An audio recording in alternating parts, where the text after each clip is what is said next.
Hoy, ang sarap. Lasang bebel gum. Sarap ang paano. Ang lamig, oh. Hindi naman masyadong malamig. Sarap, dito. Tapos aahon ka ng konti baldo. Tapos tatagay dyan ng balog. Tara, tagay tayo ng balog. Okay, nas. Sarap, hindi magulas yung... Talong, papano konti.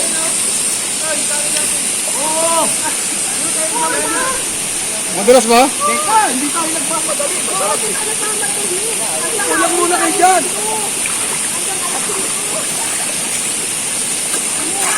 Look, guys, sarap. Di ba madulas doon?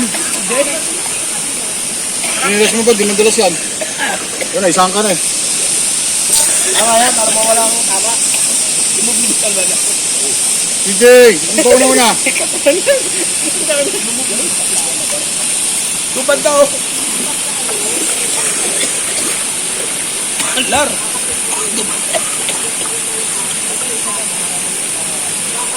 DJ! Yan. Oh.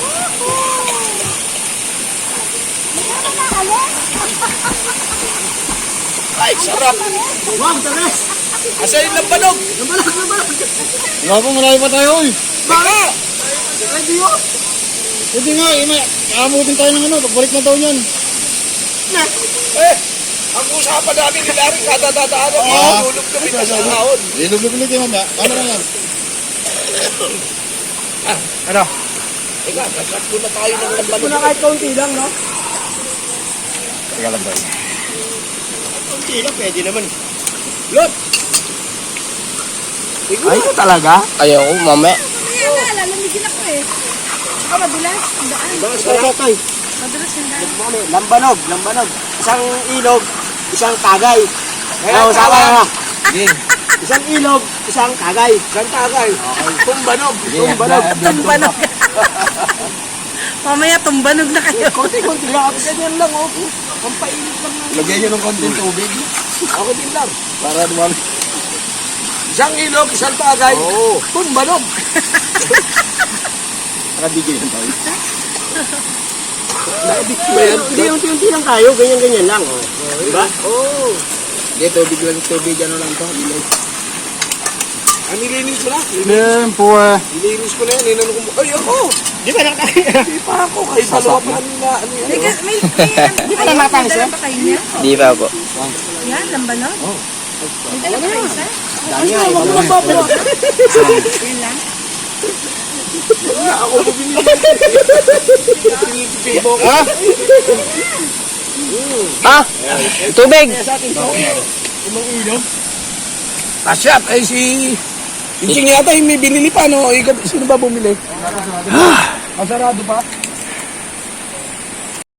Noong last year kasi hindi ako nakalublob sa ganitong ilog na ito. Kaya ngayon sinusulit ko. Bala ko bawat ilog na dadaanan namin, lulubluban ko. Napakaganda ng ilog na ito. Ayan. Napakalinaw ng tubig. Ayan, kulang lang pa, no? Sa bandaro medyo malalim ng konti. Kanina nagpapaanod ako. Hindi ko lang alam kung nakuhaan ng camera yung aking nakuhaan kanina kasi pinahawak ko muna yung cellphone kasi lumublob ako. Okay, back to trekking na uli kami. Unang ilog pa lang yung aming dinaanan. Una pa lang nag-enjoy na ako. Ang lamig kasi ng tubig. Hindi naman masyadong malamig. Tama-tama lang. Napakalinaw ng tubig. Oh. Kitang-kitang ilalim. Hanggang leg ko yun. Ngayon, back to ano ko lang yan. Trekking na uli kami.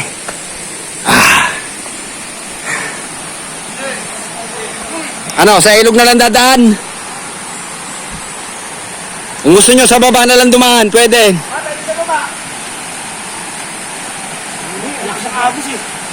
Ganyan. Sa kabila. Doon oh, gaganito. Kung gusto sa ano. Sa bagay, dahan-dahan lang kasi medyo tagilid na talaga. Ayan ang dinadaanan ng tropa. Medyo tagilid talaga. Si paring Marvin nagtanggal na ng tsinelas. Ray, pa-double check. Yung wire, Ray, yung mga tubo. Baka makaligtan natin yung mga tubo. Nakakonekta pa ba rin yung tubo mo? Tubo ng tubig? Double check na natin yung mga tubo mo, Ray. Yung mga tubo ng tubig. Okay. Okay, so ganyan ang kung ano ginagawa nila, yan din ang gagawin ko. Ayan. Pag lumaglag, medyo mga bato ang babagsakan, no? Pwede namang magbaybay dito sa ilog. Kaya lang medyo malakas din ang current. Malakas ang agos. So ako naman na ngayon tatawid. Ano kasi halos no? Kaunti lang ngayon naapakan namin, tapos madulas pa. Magbabaybay kami ngayon sa gilid ng ilog.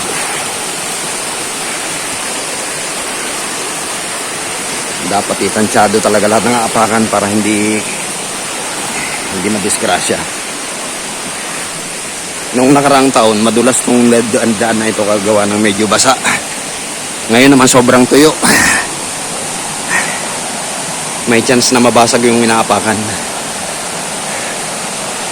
So ito yung ilog, ito yung inaapakan ko.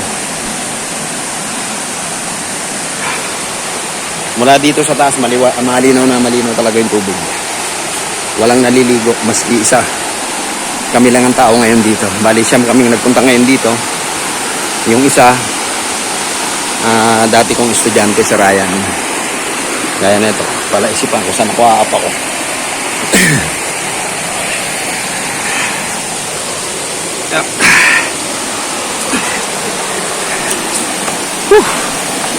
Kakahingal.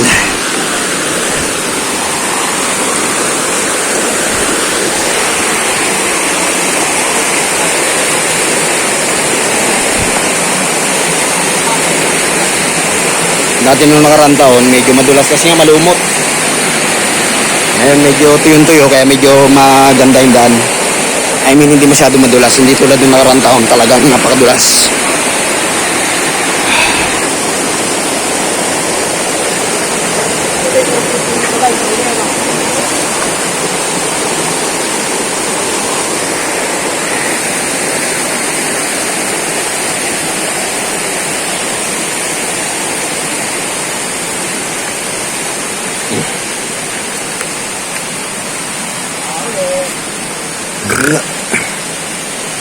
May dinaanan din kaming ilat na papunta rin sa ilog na yun.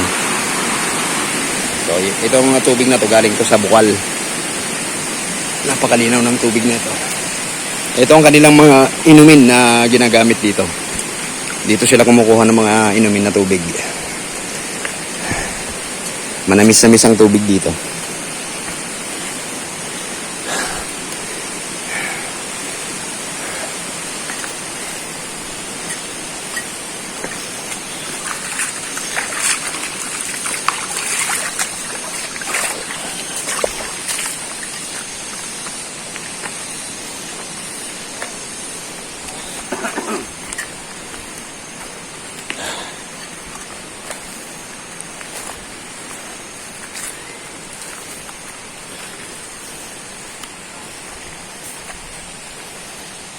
Si pare Marvin may dalang kawali.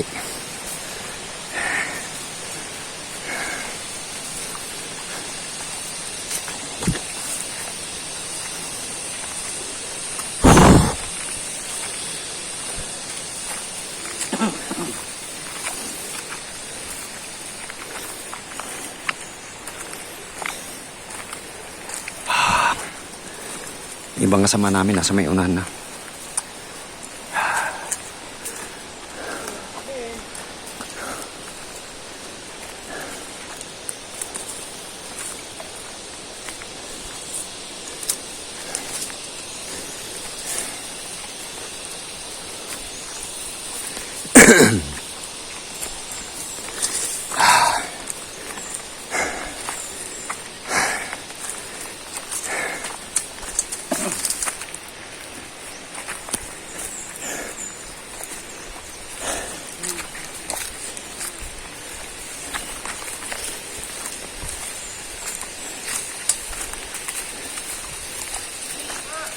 Oh! Hindi naman kami sigurado eh. Ay, tangina yan. Hindi makakapagluto, mga gago na sa akin. Ako pa.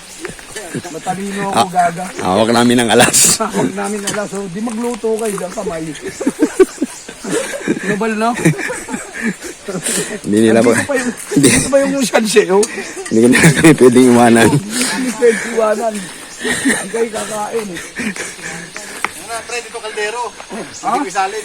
Oh, diyan kayo, magluto. Nakahawa ko kawali. Nilinis ko pa naman ito.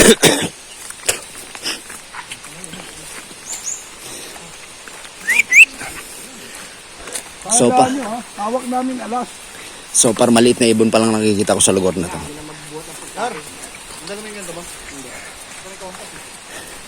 May pakompas-kompas ka pang nalalaman. Parang ang nandito ka lang sa Dipal yun. Bakompas-kompas ka pa. Ang tanongin mo pare kung nasaan ang True North. Ano na? Saan sumikat ang araw kanina? Basta may kompas.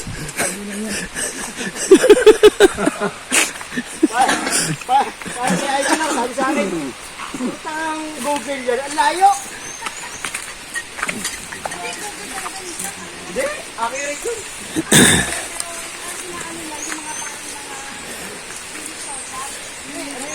Kung kayo dun sa marami tayong encounter na traffic. Hindi, pag hindi mo tumapas mas malapit. Oo.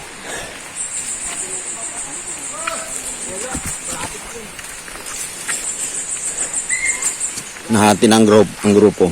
Malapit, kaya lang yung takbo ng highway. Oo. Takbo ng kalsada. Tumagal lang naman tayo sa ano na eh. Ano na, hindi ba O kasi nga magbabagal ka talaga. Rough road eh. babali yung ano eh. Kaya hindi nga pinapakalma, no? Yung kaliwadam, tingnan mo yung kagabi, usapan namin yung Parisaldi. Ay, oo. Di ba doon binabati ko si Sol Aragones? Oo, yun na. Kasi yun, yung source ng tubig nila sa Maynila, kulang na.